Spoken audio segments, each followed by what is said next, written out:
Hey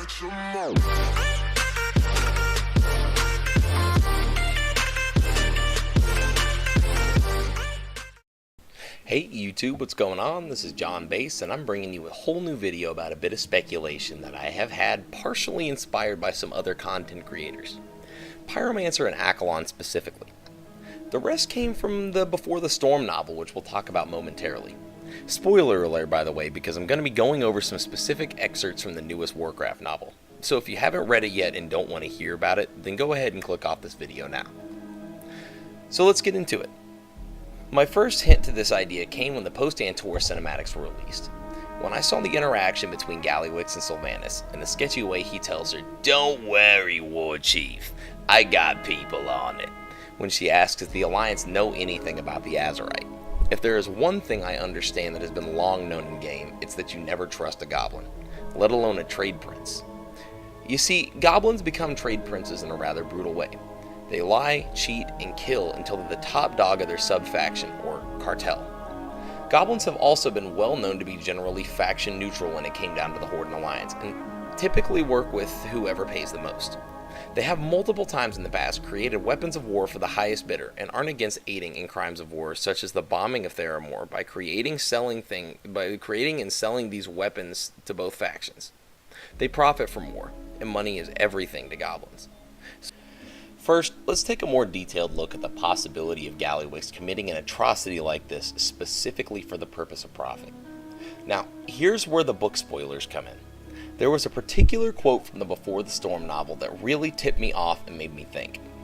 During the interaction between Gallywix and Sylvanas in the cinematic, which I mentioned earlier, that they recapped and added a lot more detail to for the book. Gallywix said the following: "I think it's kind of funny, you see. There's a distinct possibility that the volcano erupting might not have been by Deathwing or the Cataclysm at all. We were mining rather deep on Kazan.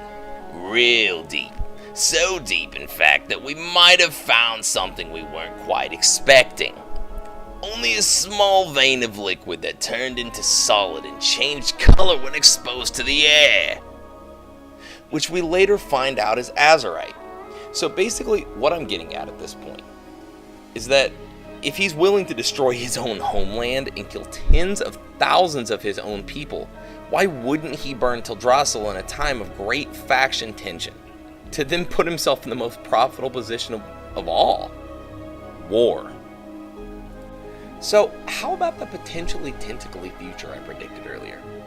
Well, with all the different creepy whispers we've gotten from some rather tentacle-esque friends of ours all throughout Legion, it's a little obvious at this point that the battle for Azeroth is going to have some kinds of ties to the old gods and to the Void. So very easily Gallywix could be made as a pawn by the Void. I mean, Il'gynoth did say specifically that the King of Diamonds has been made a pawn. And I feel maybe Blizzard is throwing us a curveball and giving us a hint that seems so much like its Magni. But when you think about how the goblins become trade princes, he must be one of the richest people on Azeroth, right? As a racial leader, maybe Gallywix is the King of Diamonds. If Jaster was made a pawn to the old gods, they may have influenced him to start the fire in Teldrassil in order to cause the war, and in turn distract all the mortals on the planet with their own struggles, giving the old gods a chance to play their little game of cosmic chess in the background virtually unnoticed. Another point that helped me get to this point of speculation that I'm at with this video is a few months ago when Pyromancer released a video just after the release of the 7.3.5 PTR, when he showed us something rather unexpected. A viewer of his clicked on the telescope in the newly added Horde Embassy building. In the scene where he was phased for the telescope, he found a small red rune, effectively hidden from any eye that isn't prodding to find something strange. Well, when this viewer pointed out to Pyromancer that it was there, he did some follow-up research on what the rune was, and it's seen all over Argus being used by the Void Purged. And even more, this rune is found in the Goblin slums. So who's to say with evidence like that good old Jaster Gallywix hasn't been a pawn of the Void for a rather long time? Like, long enough to have played a part in his willing to help Garrosh bomb Theramore, again causing a bunch of faction conflict, allowing for the Void and Old Gods to get their chance to play the part that they did in the events of the Cataclysm. In fact, Speaking of Old God influence, Blizzard themselves has said that they didn't effectively get the point across of how much of a part Yogg-Saron had to play in the finalized corruption of Arthas, and that the Lich King may have very well been a puppet of Yogg himself.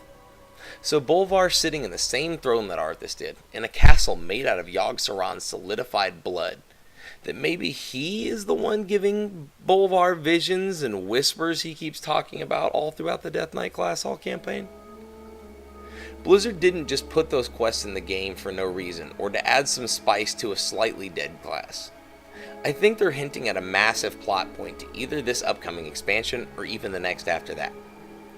Like I said in a previous video, Blizz is running out of villains for us to face.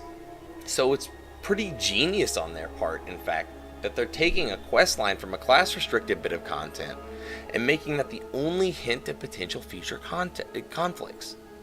Giving them a generally unguessable villain to pull out of their back pocket sometime in the future when ideas start to become scarce. But I'll talk a whole lot more about that in my next video. So let's get back to and finish my point about Gallywix. I strongly believe that there is a possibility that both of my theories are effectively able to be combined, where Jaster is tempted by the old gods with a massive bit of profits, ensuing the war that could start to allow them to get the distraction they need to get their dark and evil things that they need to do with their cosmic chess game in the background without running into any massive interruptions. Yet again, giving us a hidden and unexpected villain to fight in the end with only a small portion of the player base legitimately expecting it. Though, with hints like the whispers of Il'gynoth and Xal'atath giving us hints all throughout Legion that the old god's cosmic chess was affecting us, and that the Void had unnoticed victories and stuff. I mean, Xal'atath says after you kill Argus that there was a victory that went unnoticed, and she chuckles. I have absolutely no conception of how somebody could honestly deny that there is a really good chance that there would at least be some kind of old god related content in the next expansion. I mean, Queen Azara herself has already been announced to be the Gul'dan of BFA, and has strong and intense ties to N'Zoth already written into the lore. But hey, to each their own, right? I mean, there are people out there who deny that we could actually fight a Titan in Antorus, but we fought two. Guys, now we're going to wrap things up for this video. This is the start of an all new series on this channel and the beginning of a whole new horizon for the direction that we're taking it. I'm going to call this series The Future of Azeroth, where we discuss all the potential outcomes of the World of Warcraft. Don't forget to follow me on Twitch and Twitter for instant channel updates and live streaming to interact with me personally and ask all the questions you could want. The links are in the description down below. If you like this video, hit that like button. If you support what I'm all about, hit that subscribe button and notification bell. And most importantly of all, leave a comment down below with all your thoughts and opinions on my thoughts and theories. Community is everything to me. Thanks for watching, everybody, and be safe.